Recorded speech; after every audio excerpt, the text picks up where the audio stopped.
যার বদ আমলের কারণে কিয়ামতের ময়দানে যে লোকটা জাহান্নামী হয়ে যাবে, এমন লোকটা তার বংশমর্যাদা দেখায়া, পদমর্যাদা দেখায়া জাহান্নাম থেকে নাজাত পাবে না।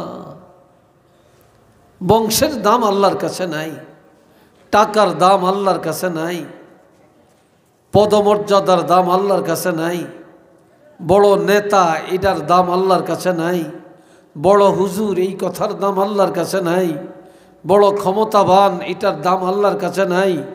আমার আল্লাহর কাছে আছে শুধু ঈমানের দাম, শুধু নেক আমলের দাম, শুধু তাকওয়ার দাম, আর কিচ্ছুর মূল্য আল্লাহর কাছে নেই।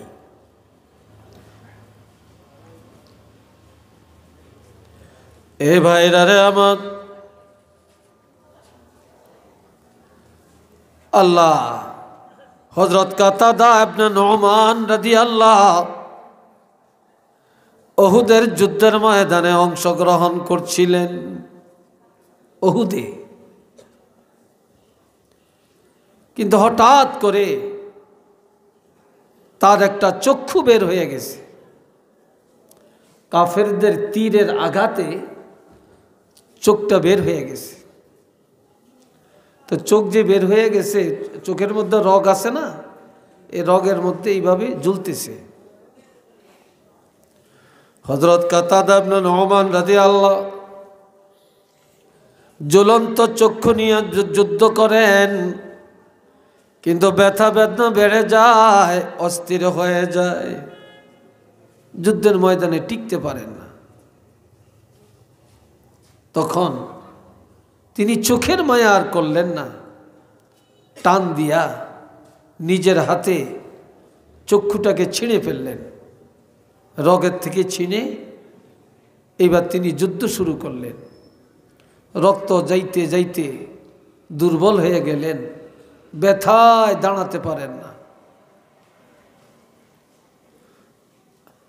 আল্লাহর হাবিবের কাছে গেলেন। নবীজি বলে, কাতাদা তুমি যুদ্ধের ময়দান ছেড়ে দিলা কেন?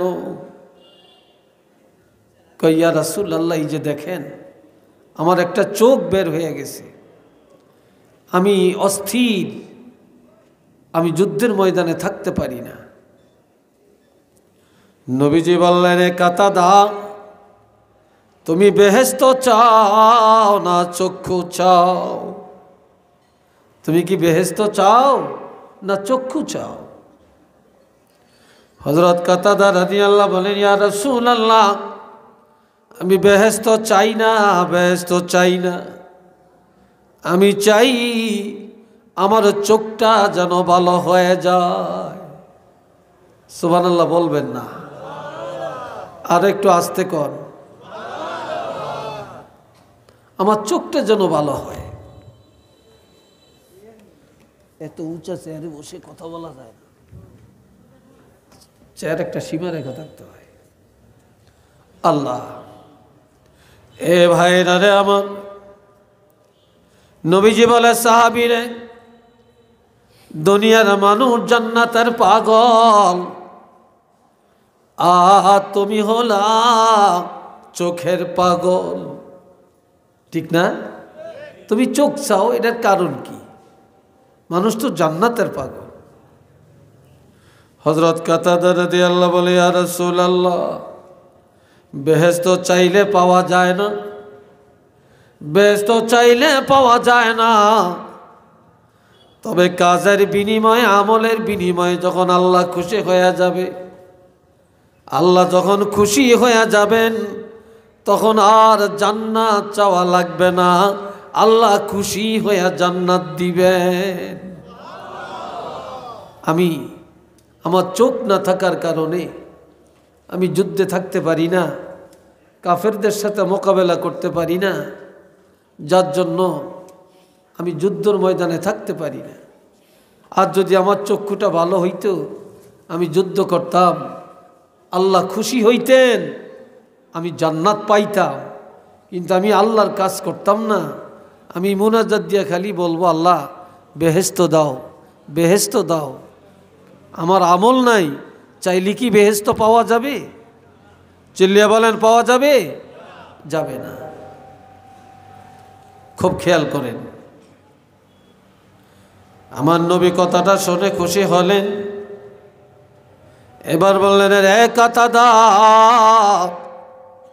তোমার চক্ষুটা হাতের মধ্যে আছে কিনা? তখন খুশির মধ্যে ছিনা চক্ষুটা নবীজির হাত মোবারকে দিলেন। একবারে চোখের মধ্যে যে এক জাতীয় অ্যালবামিন থাকে, লালা থাকে, এটা পর্যন্ত শুকিয়ে গেছে। আমার প্রাণের নবীজি হযরত কাতাদা রাদিয়াল্লাহর চোখের মধ্যে এই ছিনা চক্ষুটা লাগাইয়া দিলেন। নবীজি লাগিয়ে দিতে দেরি, হযরত কাতাদা রাদিয়াল্লাহর চক্ষুটা আল্লাহ ভালো করে দিতে দেরি করে না। তোমরা আরেকদিকে চাও কেন? আরেকদিকে কেন চাও বলো? চাইবা আমার দিকে, ওই দিকে চেয়ে থাকো কেন? ওরা কাজ করতেছে। আল্লাহ দৌড়াই বা তলোয়ার নিয়ে যুদ্ধের মাঠে। হযরত তালহা রাদিয়াল্লাহু বলে, রে কাতাদা, তুমি এতক্ষণ গেলে না, এখনো দৌড়াচ্ছ কেন? বলে, আমি আল্লাহর কসম করে বলতে পারি, আমি এতক্ষণ যুদ্ধের ময়দানে যাইতে পারি না, যুদ্ধ করতে পারি না। আমার চক্ষু ছিল না, ব্যথা বেদনায় আমি অস্থির। আর আল্লাহর হাবিব রহমাতুল লিল আলামিন ওনার হাত মোবারকে ধরে যখন আমার এই চক্ষুটা গর্তের ভিতরে লাগিয়ে দেয়, মুহূর্তের মধ্যে আল্লাহ ভালো করে দেন, ব্যথা বেদনা চলে যায়। আমি এখন পরিপূর্ণ সুস্থ, আমি পরিপূর্ণভাবে দেখতে পাই। একটু চিল্লিয়া বলেন না সুবহানাল্লাহ। আর একবার বলেন আল্লাহু আকবার। আল্লাহ খবর পাঠিয়ে দিছে, একটু মারহাবা কোন। কি পাঠাইছেন? নবীর কাছে। ইয়া রাসূলুল্লাহ, হযরত কাতাদাকে জানিয়ে দেন, সাহাবীকে জানিয়ে দেন যে নাকি চোখটারে ভালোবাসছে আমি আল্লাহর জন্য। এই চোখটাকে ভালোবাসছে, এই চোখ দিয়া কাফেরদের সাথে মোকাবেলা করার জন্য। এই চোখটাকে ভালোবাসছে এই জমিনে দ্বীনকে প্রতিষ্ঠা করার জন্য। চোখটাকে ভালোবাসছে নবীর প্রেমকে প্রতিষ্ঠিত করার জন্য। যে তারে জানিয়ে দেন আমি আল্লাহ পাক তাকে জান্নাতের সুসংবাদ দিয়ে দিলাম। কি দিলাম? জান্নাতের সুসংবাদ। জান্নাত চাইলে কি পাওয়া যায়? অর্জন করতে হয়। কি করতে হয়? অর্জন করতে হয়। তাও ভাই, এখানে যে বসছেন, আমরা কি দুনিয়া পাওয়ার আশায় এখানে আসছি, না আল্লাহকে পাওয়ার জন্য এখানে আসছি? জোরে বলেন, আর একটু জোরে বলেন। আমরা আল্লাহকে পাওয়ার জন্যই তো এখানে আসছি, নাকি? না অন্য কিছু স্বাদ আছে? কোনো স্বাদ নেই। এ ভাইরা রে আমার, এখানে যারা বসছি আমরা ঈমানদার। আর ঈমানদারের জন্য আমার আল্লাহ 7টা কোয়ালিটি বর্ণনা করছেন। কয়টা? 7টা। এই 7টা কথা আপনাদের জানাবো আজকে। শুধু এই 7টা কথাই শেষ। তবে ছেলেরা, ছাত্ররা, যুবকরা লড়বে না, খেয়াল করবা। আল্লাহর হাবিব একদিন ওয়াজ করেন। নবীর ওয়াজ তো এই যে এখন যত ওয়াজ, এটি সবই তো নবীর ওয়াজ। তো নবী আলোচনা করছেন, হঠাৎ করে নবী আলোচনা বন্ধ করে দিয়া মসজিদের ভিতরে ঢুকে গেছেন। মসজিদের ভিতরে সাহাবীরা আশ্চর্য হয়ে গেলেন, এটা কেন? হঠাৎ করে মসজিদের ভিতর থেকে আওয়াজ আসে, গুনগুন গুনগুন আওয়াজ, মধু পোকার আওয়াজের মতো, মধু পোকার আওয়াজের মতো। আর একটা গ্রান আসতেছে মেশকো আম্বরের মতো। সুবহানাল্লাহ কইয়েন না আপনারা, আর কইলেও আসতে কইয়েন, আপনাকে পয়সা খরচ হইব, শক্তি ব্যয় হইব। সুবহানাল্লাহ কইলে তো গুনাহ হবে। কি সুবহানাল্লাহ বলে গুনাহ হবে? একবার সুবহানাল্লাহ বলবেন, আল্লাহ পাক সাথে সাথে হাদিসে আছে জান্নাতে আপনার জন্য একটা বাগান সাজাবেন। আর এটার জন্য এত বকিলি। একবার আলহামদুলিল্লাহ বলবেন, আল্লাহ পাক সাথে সাথে আপনার জন্য 8টা জান্নাতের দরজা খুলে দিবেন। আপনি একবার আল্লাহু আকবার বলবেন, আল্লাহ মহান বলবেন, আল্লাহ সব ফেরেশতাদেরকে নিয়ে বলবেন যে আমার যেই বান্দারা বলছে আমি মহান, আমি আল্লাহ ঘোষণা দিলাম আমার ওই বান্দাগুলি আমি আল্লাহর কাছেও মহান।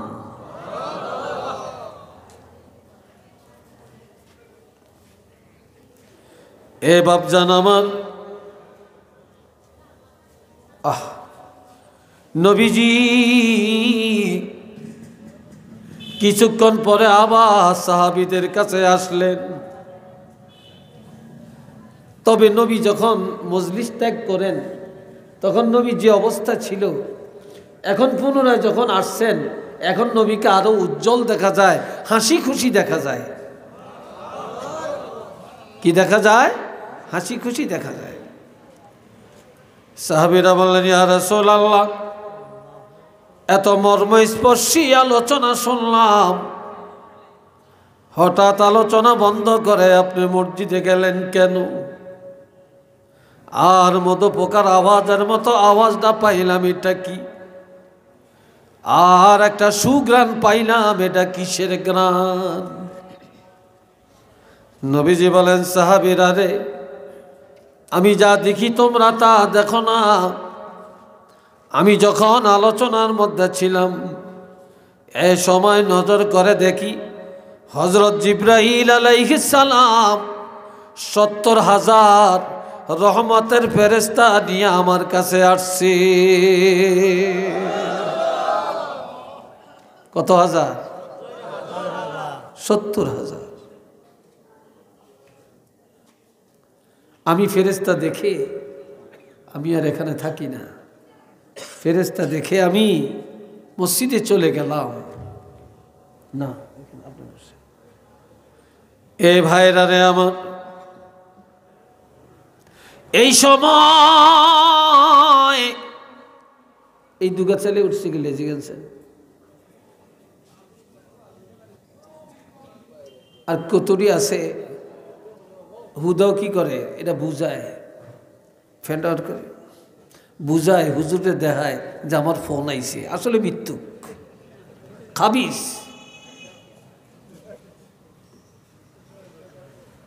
কি কথা ঠিক না? ধান্দালির জায়গা ব্যাগ জায়গায় না। ধান্দালি করতে করতে আমরা তো এত খারাপ হইছি।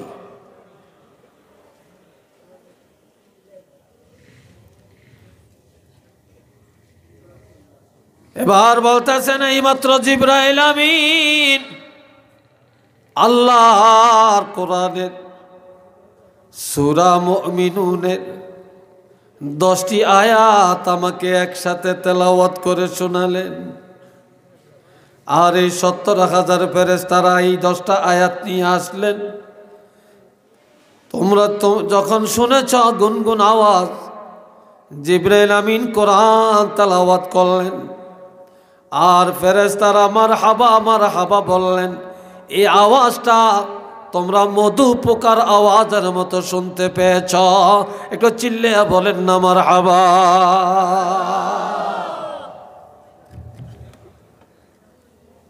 আর যে গ্রানটা পাইছো এটা কি জানো? নবীজি বলেন, এই যে গ্রানটা পাইছো, তোমরা কি লৌহে মাহফুজ দেখছো? কয় না। কয় যে লৌহে মাহফুজের একটা গ্রান আল্লাহ পাক তোমাদের নাকের মধ্যে পুছায়া দিলেন। যেই জায়গায় কোরআন ফি কারারিম মাকিন, বা আল্লাহ পাক বলছেন ইন্নাহু লাকুরআনুন কারীম ফি কিতাবিম মাকনুন, এটা গোপন ভান্ডারের কিতাব যেখানে সংরক্ষণ করা হয়েছে। এই জায়গার একটা গ্রান আছে, সেই গ্রানটা আল্লাহ তোমাদের নাকে পুষিয়ে দিছে।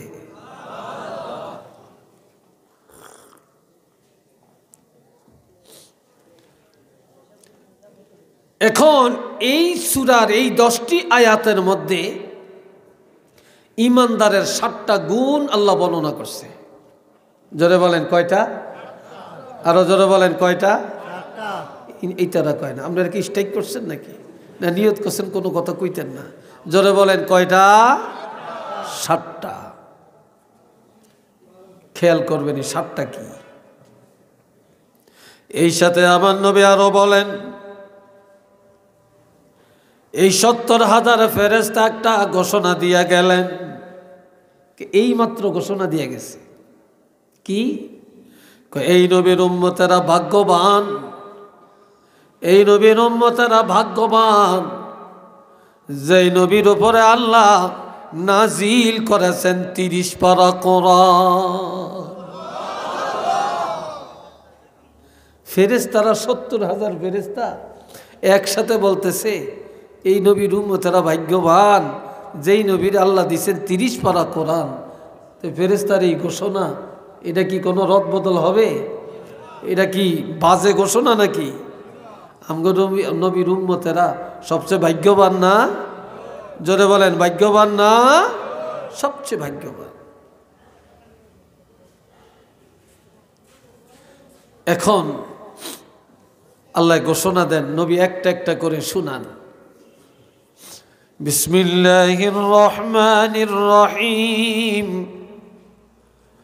قد أفلح المؤمنون। অবশ্যই ইমানদারেরা নাজাত পাইয়া গেছে, ইমানদারেরা কামিয়াব হয়ে গেছে, ইমানদারেরা সেরে গেছে, ইমানদাররা জামিন পাইয়া গেছে। ইমানদারের ভয় নাই, ইমানদারের চিন্তা নাই, ইমানদারেরা জান্নাতি হয়ে গেছে। কি হয়ে গেছে? জান্নাতি হয়ে গেছে। কিন্তু ইমানদাররা এখনো কবরে যায় না, এখনো মরে না। জিন্দা থাকতেই আল্লাহ ঘোষণা দিছেন ইমানদারেরা নাজাত পাইয়া গেছে। একটু চিল্লি আলহামদুলিল্লাহ বলতেন না? আর একটু আস্তে কইবেন না, জোরে বলবেন? মাশাআল্লাহ। কেন? ইমানদাররা যে মুক্তিপ্রাপ্ত এটা তো ঠিক, কারণ কি? 1 নম্বরের কারণ আল্লাযীনা হুম ফী সলাতিহিম খাশিউন। ইমানদারেরা তাদের নামাজে আল্লাহকে ভয় করে। কাকে ভয় করে? কারে ভয় করে? কেউ নামাজ পড়ে নেতারে দেখানোর লাই, বাপেরে দেখানোর লাই, হুজুরে দেখানোর লাই, ঠিক কিনা? সমাজকে দেখানোর জন্য, খুশি করানোর জন্য। আর কেউ নামাজ পড়ে আল্লাহকে রাজি করার জন্য। কেউ নামাজ পড়ে সমাজের ভয়ে, আর কেউ নামাজ পড়ে আল্লাহর ভয়ে। কার ভয়ে? আল্লাহর ভয়ে। কেউ ইলম শিখে আল্লাহকে পাওয়ার জন্য, কেউ ইলম শিখে দুনিয়া অর্জনের জন্য। কি ভাই কথা ঠিক কিনা? কেউ দান করে আখেরাতে আল্লাহকে পাওয়ার জন্য, আর কেউ দান করে দাতাগিরি ফুটানোর জন্য। কথা ঠিক না? আল্লাহ আল্লাযীনা হুম ফী সলাতিহিম খাশিউন।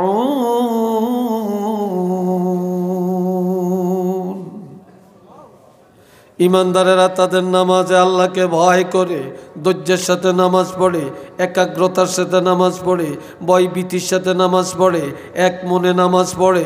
দুনিয়ার কোনো চিন্তা করে না, আমেরিকার চিন্তা করে না, লন্ডনের চিন্তা করে না, কোটিপতি হওয়ার চিন্তা করে না, বেগমের চিন্তা করে না, স্বামীর চিন্তা করে না। ইমানদারেরা আল্লাহকে পাওয়া চিন্তায় মহব্বতে ধৈর্যের সাথে নামাজ আদায় করে। ঠিক না? এখানে তো অনেক আলেম আছে, ইমাম সাহেব আছে, হাফেজ সাহেব আছেন, আছে না হাফেজ সাহেব? আচ্ছা, একজন আলেম, একজন হাফেজ 2 রাকাত নামাজ পড়তে কয় মিনিট সময় লাগবে বলেন আপনারা? কয় মিনিট লাগবে?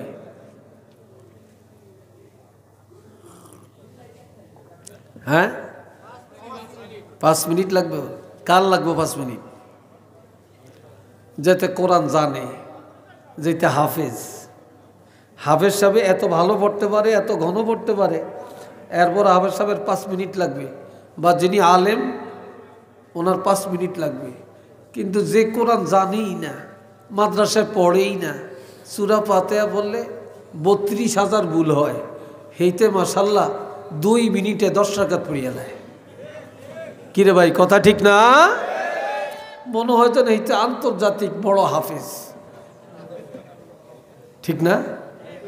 এটি কি নামাজ? এ ভাই রানে আমার, ইমানদারেরা নামাজে দাঁড়ায় আল্লাহু আকবার বলে যখন রুকুতে যাবে, রুকুত থেকে যখন রুকুতে যা পড়বে সুবহানা রাব্বিয়াল আযীম। পড়েনি? আপনারা পড়েননি? হ্যাঁ? আর যেতে খুব ফাঁকা ফক্ত জানেন না, যেটি জীবনে মাদ্রাসাত পড়ে না, মক্তবে পড়ে না, কোনো হুজুরের কাছে যে মস্ক করে না, শেষ। কি যে কয় আল্লাহই জানে। কি ঠিক কিনা? যখন বলে সামি আল্লাহু লিমান হামিদা, আমার আল্লাহ বলে সামি আল্লাহ, আল্লাহ শুনে। আল্লাহ কি? আল্লাহ সামি আল্লাহু লিমান হামিদা, যে যা বলছে, যে যা প্রশংসা করেছে নামাজে দাঁড়ায়া, আল্লাহ কোনো কানা না, আল্লাহ দেন্দা না, আল্লাহ বদির না। আল্লাহর বান্দাদের সব প্রশংসা আল্লাহ নিজের কানে শুনে। একটু চিল্লে বলেন না সুবহানাল্লাহ। আল্লাহ আল্লাহ সব শুনে, যে যা প্রশংসা করছে আল্লাহ সব শুনে। কে শুদ্ধ কইছে, কে অশুদ্ধ কইছে, কে ধৈর্য পড়ছে, কে অধৈর্য হয়ে গেছে। কথা ঠিক কিনা? কেউ আছে নামাজটা পড়িয়া সালামটা ফিরিয়া কতক্ষণ যাইব, বেহুশ হয়ে যাই। এবার হাদিসটা শুনেন। قال رسول الله صلى الله عليه وسلم من احسن وضوءهن, নামাজ পড়লে ওযু লাগবো নি? অন কইতো না, জোরে কোন ওযু লাগবো নি? যেতে জ্যাকেটটা গাদ দিছে, হেইতে না না করিয়া কেমনে জ্যাকেটটা খুললাম, তার জাম্পারটা খুললাম, মোজাটা লাগাইছি কেমনে খুললাম, এত কষ্ট করি এত শীতি দিয়ে ওযুর দরকার আসেনি, খুলতামও না পড়তামও না। কি কথা ঠিক না? কি ভাই আসেনি এরকম মুসলমান? আমনগর রাখালগঞ্জে নাই, আছে। আবার জুতাটা খুলতো না, হেতে অফিসার, হেতে ঠেলা আছে, হেতে শিল্পপতি, হেতে লন্ডনী, হেতে আমেরিকান, হেতে 3 তলা বাড়ি। কি কয়? এত নামাজের দরকার কি? নাওয়াজবিল্লাহ বলতেন না? আরো আসতে কোন জয়েন নাডি কইরে, জয়েন নাডি ছাত্রটি কই, তোরা কি ম্যানমিন নিয়ে গেছ? ছাত্ররা জোরে কস ডাক, হ্যাঁ জোরে ক আলহামদুলিল্লাহ, ছাত্ররা জোরে ক মারহাবা, আরেকবার কর মাশা আল্লাহ। আল্লাহ সবাইরে কবুল করেন, কোন আমি।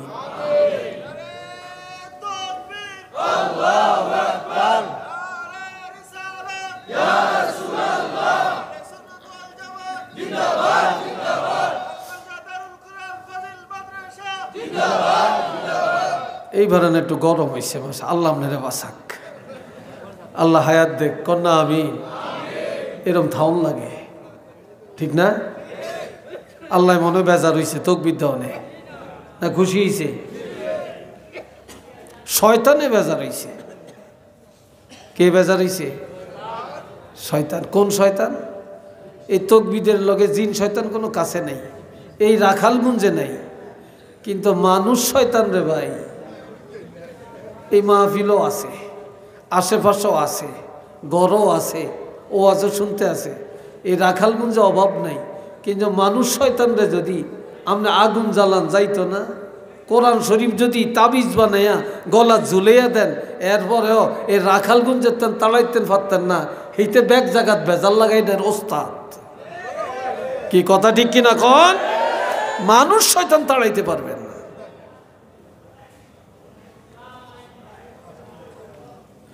আল্লাহ এই এক নম্বর। ক্বালা রাসূলুল্লাহি সাল্লাল্লাহু আলাইহি ওয়াসাল্লাম মান আহসানা ওয়াজুহুন্না ওয়া সাল্লাহুন্না লিওয়াক্তিহিন্না, যে লোকটা ভালো করে ওযু করলো, এরপর নির্দিষ্ট সময়ে নামাজের মধ্যে দাঁড়িয়ে গেল, ওয়া আতাম্মা রুকুআহুন্না ওয়া সুজুদাহুন্না ওয়া খুশুআহুন, রুকু সেজদাগুলি ধৈর্যের সাথে আদায় করলো, ভয়ভীতির সাথে আদায় করলো, তাড়াহুড়া করলো না। কানা লাহু আলাল্লাহি আহাদুন, নবীজি বলছেন এইভাবে যারা নামাজ আদায় করে আল্লাহ ওয়াদা করেছেন আইয়া গফিরা লাহু, এ লোকটা নামাজ পড়ে সালাম ফিরানোর সাথে সাথে আল্লাহ পাক তাকে ক্ষমা করে দিবে। ওমান লাম ইয়াফআল যালিক, যে ব্যক্তি এইভাবে নামাজ পড়ে না, ফালাইসা লাহু আলাল্লাহি আহাদুন, আল্লাহ কোনো ওয়াদা করে না যে আইয়াগফিরা লাহু, তাকে ক্ষমা করবেন। তবে ইনশাআ গাফারা লাহু ওয়া ইনশাআ আযাবাহু, কোন উসিলায় আল্লাহ ক্ষমা করতেও পারেন অথবা কঠিন আযাবও দিতে পারেন, কিন্তু নামাজিরা ক্ষমা পাবে এটা ওয়াদা। কিন্তু মেরমাজিরা ক্ষমা পাবে এমন ওয়াদা আল্লাহ করে না। একটু চিল্লিয়া বলেন না সুবহানাল্লাহ।